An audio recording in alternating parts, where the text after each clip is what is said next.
Yo, we got to talk about this.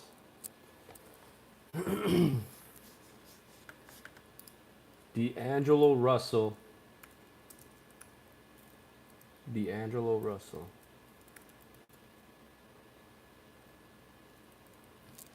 Yo, what's going on, everybody?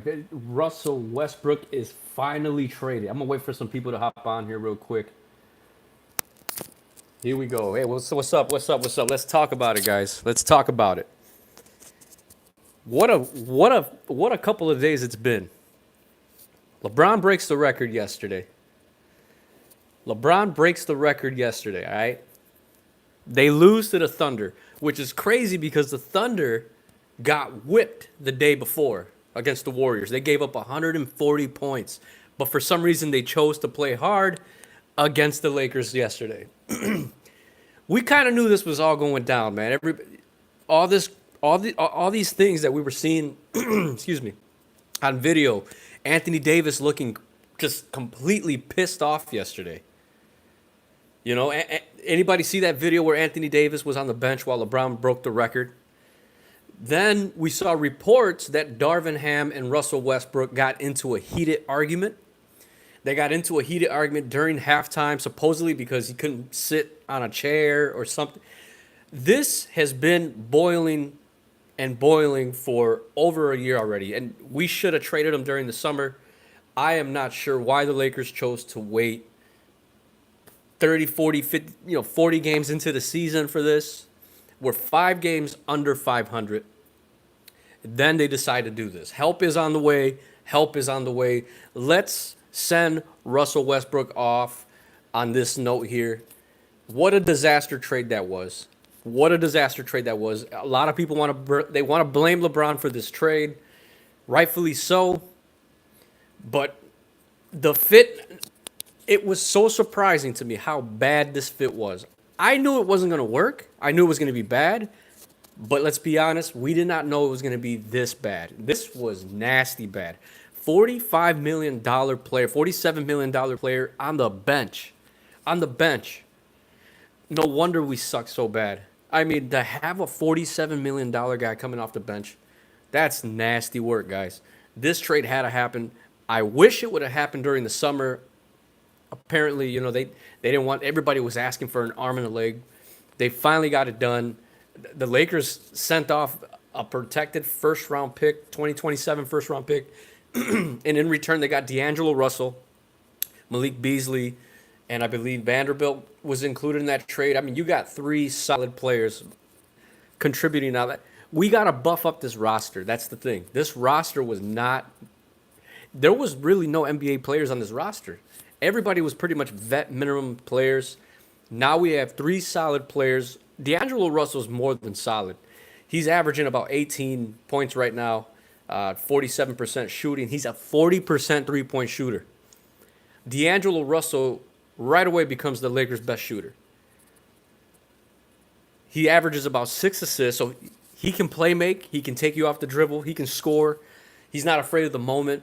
D'Angelo Russell is going to help the Lakers right away. Russell Westbrook, my God, he had his ups and downs, obviously.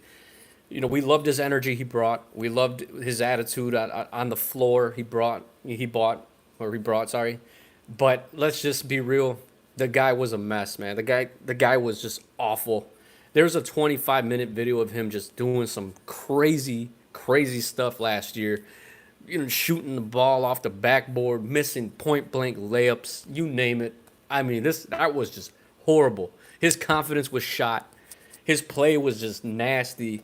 I mean, everything was gone. It's like as soon as he put the Laker jersey on, everything just horrible. Horrible from the start. I'm a little upset it took this long for him to get traded because now you're in a hole, 5 games back of 500. Still in the seeding-wise, we're only 12 seeds, so the seeding-wise is right there. That's the good thing about the West right now. The West right now is just wide open. It's so weak. It's as weak as we ever seen. The East took the strength. The West, is weak now. So this trade can possibly boost the Lakers. I'm curious to see how they respond to this type of trade. Russell Westbrook is out. Was he really the problem? Comment down below if you guys feel Russell Westbrook was the problem. Was he the problem to all these Laker crazy, you know, these games that we keep losing, the attitude? Was Russell Westbrook the actual problem for the Lakers? I would love to hear what you guys say. And if you guys are joining on, if you guys haven't heard, Russell Westbrook has been traded, I believe, to the Utah Jazz, but they're going to buy his contract out, so he's going to become a free agent. In return, I believe I'm not too familiar with the trade, with what happened in the trade, but I do know that the Lakers are receiving D'Angelo Russell, Malik Beasley, and a player. I think his name is Vanderbilt. I've seen him play a little bit. He's a pretty solid wing player, but man, oh man, oh man, we are already getting news that Russell Westbrook is getting interest from the Clippers. So the Clippers are the number one team to sign Russell Westbrook. So good luck with that. We'll see how that pans out. But yeah, so Russell Westbrook, I want to know if you guys thought that he was the original problem for the Lakers. Is he the one that caused all these issues? Is he the one that caused the Lakers to go into this? I don't even know what to call these last 2 years. I mean, is he the problem? Is he the root of the problem of all this losing? I mean, this losing over the last 2 years. The Lakers haven't been 500. They haven't been above 500 since since December of last year. Since December of last year, they haven't been above 500. So it's been a long time. This trade should have happened last summer. I'm just glad to see him go. Clean slate. We move forward. Now we have a guy in D'Angelo Russell who can shoot the ball, who can finish with both hands. He can create. Coaching. Oh, let's talk about coaching. Darvin Ham. I was not with the hire, first of all. I personally didn't like Darvin Ham. I didn't want the Lakers to hire him. I am not sure why they decided to go with Darvin Ham. He has no coaching experience. He was taking over a veteran team. The Lakers are young, but most of their young guys are basically role players or less. Their star power is all, over the age of 30, 32, and obviously LeBron 38. So I'm not sure how or why Darvin Ham would be brought in to take over this type of team. Darvin Ham's a bad coach. We already know that. Players in Milwaukee loved him. They raved about him. He's a player's coach. He connects with the players. But X's and O's, he's horrible. Rotations, he's horrible. Experience, doesn't have any. I mean, he's just a guy out there, just standing out there like me and you, running the show. So I am not sure why he can't get his rotations right. I'm not sure why he's in love with three-guard rotation or playing three guards. So I'm afraid of having D'Angelo Russell out there with Patrick Beverley and Dennis Schroeder. I hope Patrick Beverley is the next Laker to get traded, because if one thing Russell Westbrook did bring, he was okay on defense when it came to man-to-man defense. Off-ball defense, awful. Man-to-man defense, he had his moments. D'Angelo Russell is a little bit of a downgrade there. However, D'Angelo Russell's off-ball defense might not be as bad, but overall, D'Angelo Russell, head and shoulders above Russell Westbrook as a shooter. So that alone right there is going to be a big, big, big difference for the Los Angeles Lakers. And spacing. The spacing has been horrible. Horrible with LeBron, AD, and Westbrook out there. It's been horrible since day one. So with D'Angelo Russell, a guy that can shoot. They also got Malik Beasley, which Beasley can, he's a type of player that can take you off the dribble. He has some athleticism to him. Let me check this out real quick. Malik Beasley is also shooting 38% from three. So you got two guys now who's shooting over 38% from three. D'Angelo Russell is closer to 40% from three. Malik Beasley closer to, he's in the 38 range. So for his career, for the season, he's at 37 right now. But the Lakers also got Jared Vanderbilt. Now, I haven't seen Jared Vanderbilt a lot, but from what I'm hearing, he's definitely a big wing that we need. He's a wing player that we desperately needed. I think JTA, if I'm not mistaken, Juan Toscano Anderson also was traded, so he's gone. So now we got Jared Vanderbilt. We got obviously Rui, who they traded about 2 weeks ago for. And now we got Malik Beasley. So now you're adding size to this lineup. Vanderbilt is a solid shooter from three-point range. He's a good finisher. He's averaging about 8 points right now on only 20 minutes of play. So that's a good athletic body that we're going to get from Vanderbilt. He's a good guy that, from what I've seen, he's a really good guy, high energy kind of guy.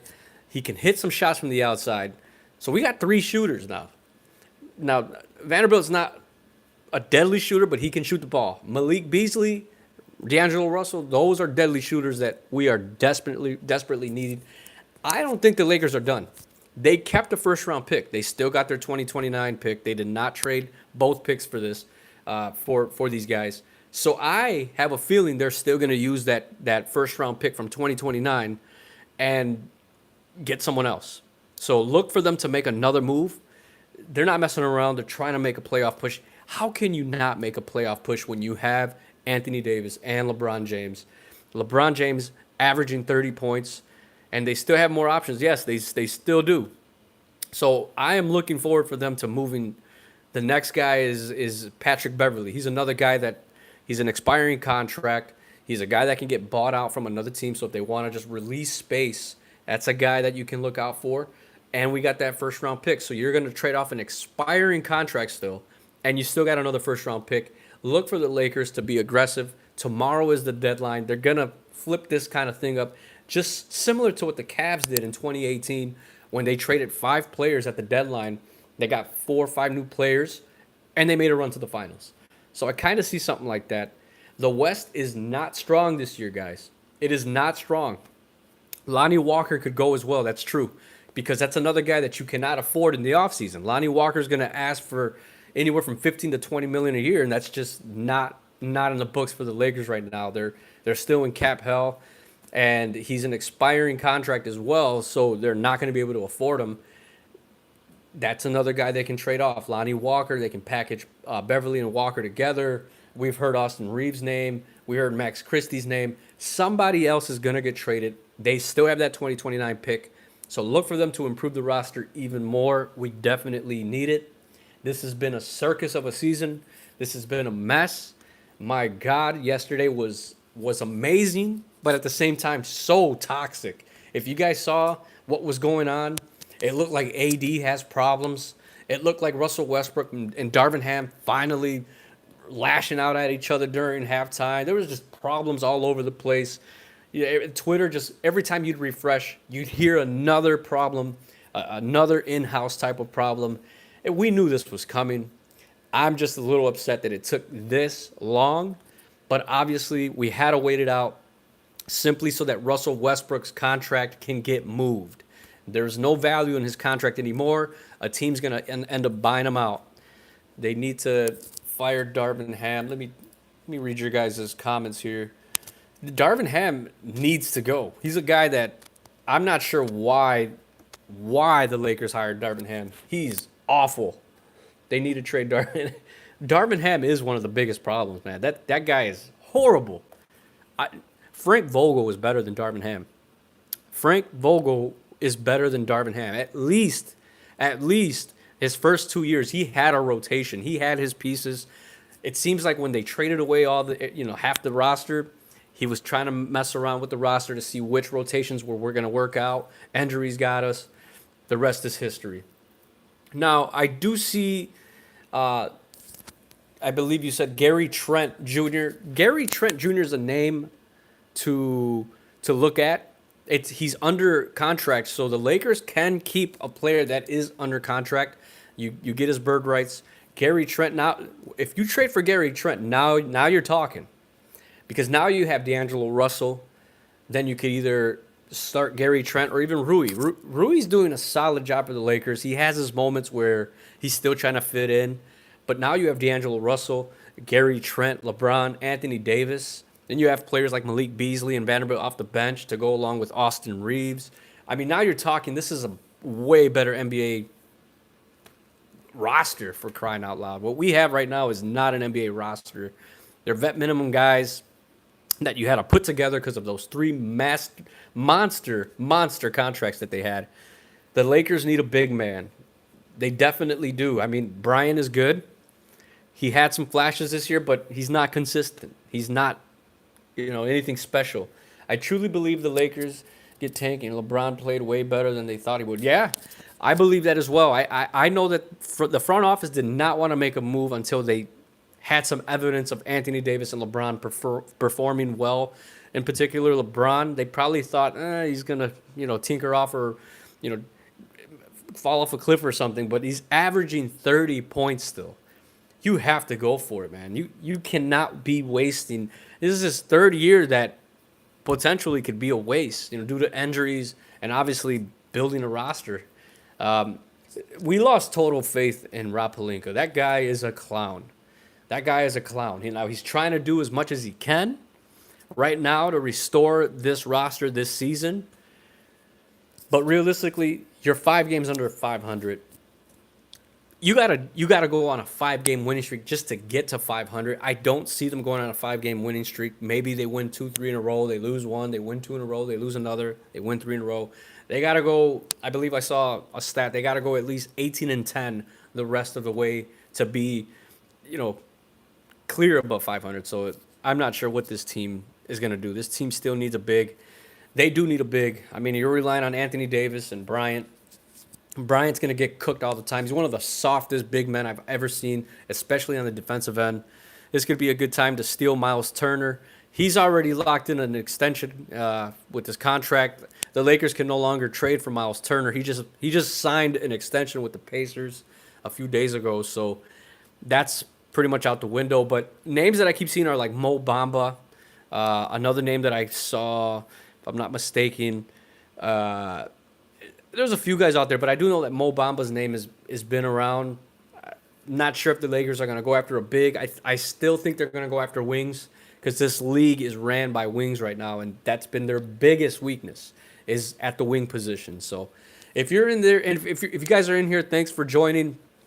Russell Westbrook finally traded. The Lakers land D'Angelo Russell, Malik Beasley, and Jared Vanderbilt. Hit the like button, guys. Hit that like button. If you guys are in here, that would help so much. Yesterday's stream was amazing. I went live yesterday. Unfortunately, I got hit with a copyright strike because I was showing the game, a little portions of the game, but more because of the audio. So lesson learned on that. Now I got to wait about 90 days to get that strike off of me. I am going to be going live a lot more. I'm going to get a setup in here, green screen, white screen, mics, all that kind of stuff so we can speak more about, obviously, our favorite player, LeBron, the Lakers. Hopefully they make a push to the playoffs. I wonder what the goalposts will move if LeBron gets his 5th ring, especially from Kobe fans. They're going to say, well, he got 5 rings in 20 years. That's what they're going to say. They've been saying that. They always use the fact that Jordan, did everything within a 10-year span in less years, they say. And they always put this like longevity thing of 20 years like if it's a bad thing. So they'll use that. They'll say, oh, he got 5. It took him 20 years to get 5 rings, which don't matter. I mean, he's been to 10 finals, so it's all good. He's got 4 rings. That's nothing to be ashamed about. 4 rings. So it's always crazy when I hear, that LeBron only plays for stats, or they talk about LeBron like if he's not a winner. Come on, guys. 4 rings, 4 Finals MVPs, 3 different franchises. First player to do that in history of the NBA. Number 1 leader in scoring, number 4 in assists. It's over. The debate is over. 5 rings, 11 appearances. It's over. It's way better than 6'6". So, yeah. What an amazing time to be alive. Yesterday was awesome. It was one of the best days in my life when it comes to basketball. It was almost like if he won another ring. So, for me, I took it like that. This accomplishment for me, personally, as a LeBron fan, it's almost like he won another ring. So that's how it feels. It feels great. And I would rather him have this all-time leading scoring record than 10 scoring titles. The scoring record all-time trumps that. So, yeah, guys. So leave your comments down below if you think this is a good trade. Do you like this trade? Do you not like this trade? Do you like all the moves that the Lakers are currently making? Do you think we'll make the playoffs? How many of you guys think we'll make the playoffs after this trade? They already put an asterisk on all the rings anyways. Every ring, there's something wrong. Ray Allen saved his legacy, right? Ray Allen saved his legacy. The second with the Thunder, they were young. Kyrie Irving then saved his legacy. And then the bubble ring. So every ring They're going to say something. It is. We just keep moving. It is what it is. Just noise at this point. It's noise at this point. The debate is over. LeBron's the GOAT. He's been the GOAT. So this is great. Any ring order GOAT, you have to number one something. LeBron, Wayne Gretzky, resume. Exactly. Exactly. So do you guys like the moves? Do you guys like this trade? Did you like the trade in return that we got? Do you like D'Angelo Russell? How do you see them fitting in? I'd like to hear what you guys got to say about this. How about Malik Beasley and Jared Vanderbilt? Do you guys feel the Lakers are going to make a good playoff push? Do you think we're going to miss the playoffs? I would like to see what you guys say. Leave your comments below right now. Would the Lakers are the Lakers going to make the playoffs, guys? Leave your comments down below. To be honest, Skip has done more damage to LeBron's career, more than we realize. Yeah, he's been attacking him ever since day one. He's been attacking LeBron since day one. I still remember he was the one that started the whole Carmelo Anthony's better than LeBron. They should go for Carmelo first back in 2003. So Skip's a clown. Skip's a big clown. Do you guys like the trade? Are you guys with the trade? Do you like D'Angelo Russell back in LA? Do you see this as a good fit? Do you like Malik Beasley, Jared Vanderbilt? What are your guys' thoughts on this trade? Let me know in the comments, guys. I'm going to be taking some questions right now. I'm only going to be on for about 5-10 more minutes. If you're in here, give it a thumbs up. And, if you haven't seen the new video that I uploaded a new video, LeBron, the greatest scorer of all time. Y'all got to check that out. Give it some love. Love this move, and I never doubt LeBron. They're going to finals. Yo, I never doubt LeBron either, man. Never until it's over, until he's eliminated. You just never know. You never know. The West is wide open, guys. The West is wide open. The Lakers are 5 games under 500, but the West has never been sorrier than it has been this year. I don't think the trade moves the needle at all, to be honest. Oh, well, you're probably one of the first guys that have said that. I mean, maybe it doesn't, but I feel that it does a little bit more than it doesn't, because now you're getting 3 good players in return. You're getting 3 good basketball players that are under contract in return for Russell Westbrook. I mean, that alone, adding to the roster actual NBA talent, is going to move the needle. On days and games that we've seen them lose because of these guys, we should put better efforts and win. D'Angelo Russell's the type of guy that can win a game for you here and there. He can get hot. He can drop 30 on any given night. He can shoot the ball. So you should see spacing, a lot more spacing now for LeBron and Anthony Davis. Malik Beasley's another guy that can shoot the ball. I think it does move the needle. I don't think the Lakers are this bad if they had these guys to start the season. If we had these guys to start the season, I do not think the Lakers are 5 games under 500. They added 3-point shooting, 2 great free throw shooters, spacing. Exactly. That's what they added. Also, size with Jared Vanderbilt. They added size. D'Angelo Russell, Malik Beasley, and Jared Vanderbilt. So with those 3 guys, your team's going to look a little better than – your team's going to look a lot better. Let's keep it 100. I really wish they went for Jonathan Isaac. Davis would – yeah. Jonathan Isaac. The thing is they needed more than Jonathan Isaac. We were looking for this type of trade, 2-3 guys, or Kyrie Irving. Would you guys rather have had Kyrie Irving or these 3 guys? Would you guys rather have Kyrie Irving or these 3 guys? AD needs to start playing like... I am not sure what's wrong with AD, guys. Does anybody know what's going on with AD? That was weird. Yesterday was weird. Him sitting on the bench like that. It looked like he was crying. I'm not sure if he's hurt. I'm not sure if he's going through something at home. I'm not sure if he's jealous. I'm not sure what's going on with Anthony Davis, but that was weird. If you guys saw the video, there's a video of him sitting on the bench and pretty much dry bones sitting on the bench while LeBron's celebrating breaking the record. So that was weird. So I do think that this does move the needle for the Lakers. They are going to be a lot better than what we're seeing right now, for sure. They're definitely not a 5-game, under 500 team. So we'll see. All right, guys, I'm going to go. I just wanted to hop on here real quick and I'll go live. I'm going to try to go live at least once a week or twice a week. Davis will be fine, hopefully. I'm I'm gonna try to go live a few times a week, especially during game days. More so during game days, so that we can connect more. And I'll see you guys sometime next week. Go check out that video, guys. I uploaded a new video. Go check that video out right now. It's in my channel. And if you're new here, if you're not subscribed, subscribe. Let's go. LeBron is the GOAT. You guys already know.